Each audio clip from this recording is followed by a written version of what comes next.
Did you know the Earth's surface has an average increase of 2 degrees temperature dating back since the pre-industrial era? Which does not seem a lot, but has a huge significant impact on the Earth. This is all according to the climate.gov website.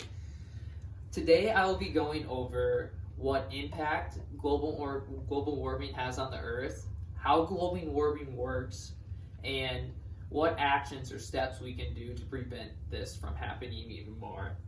I am telling you this because I've always showed a huge amount of interest in nature, in the world, and Earth altogether, and I like to keep up to date on things like this. Now I will be going over what impacts global warming has on the Earth. There are several major impacts on global warming about the Earth, which I will be only covering a main few of them, but not all of them. My first one is glacier melting.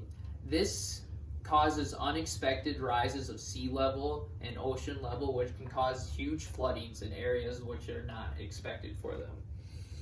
My next main point is ocean warming, which this is mainly caused by the expand of the ocean, and then the expanded ocean also collects more heat because our ocean collects about 90% of extra heat from our climate, which is quite significant, I would say. It also increases the acidic level of our ocean, which is not good because it destroys many natural sea life and stuff. Both of these things causes destruction to coral life, and it also dissolves the seashells or just shells off of creatures in general.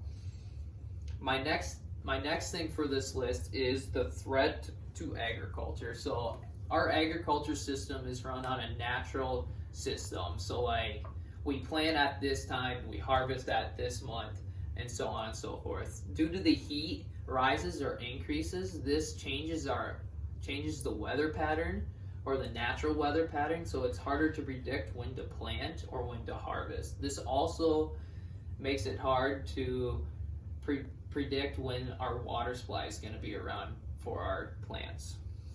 Now I'll be going on to how global warming works, which global warming is not bad at all, but it's bad when we get too much of it or when heat rises too much, which our main reason of global warming is called the greenhouse effect.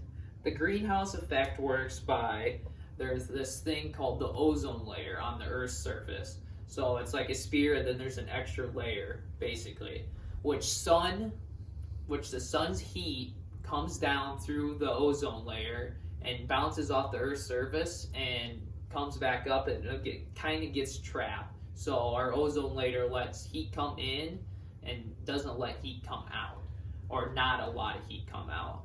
So when this gets bad is when we produce more greenhouse gases, which is the gas that is in the ozone layer, which prevents more heat from leaking, or less heat from leaking out. So the more heat we have, the more greenhouse gas we have, less heat goes out, which warms the Earth's surface, which is bad. So these greenhouse gases are mainly CO2, which us humans produce a lot of. Anything that burns coal, fossil fuel, or anything like that. So electricity in your house usually, and moving your cars and stuff like that. This is according to nova.edu. Now I'll be going over actions to do to stop it, or stop our global warming, which anything will basically stop it that uses less greenhouse gases. So like carpooling, instead of everyone taking a single car, or putting up solar panels instead of using electricity from your house, which saves electricity. So anything that stops the use of greenhouse gas will help significantly. So the thing I want you guys to remember the most is that global warming is happening. It's not just a hoax. It's around us. It's here. So I want you to use this information I gave you and take action. Maybe help stop some of the use of greenhouse gas, and make that greenhouse effect go away just a little bit more. And here's a very interesting fact that I thought was pretty cool, that the United States released 6,870 million metric tons of greenhouse gases, which is emissions, which is equivalent to 17.1 trillion pounds, which is quite a lot.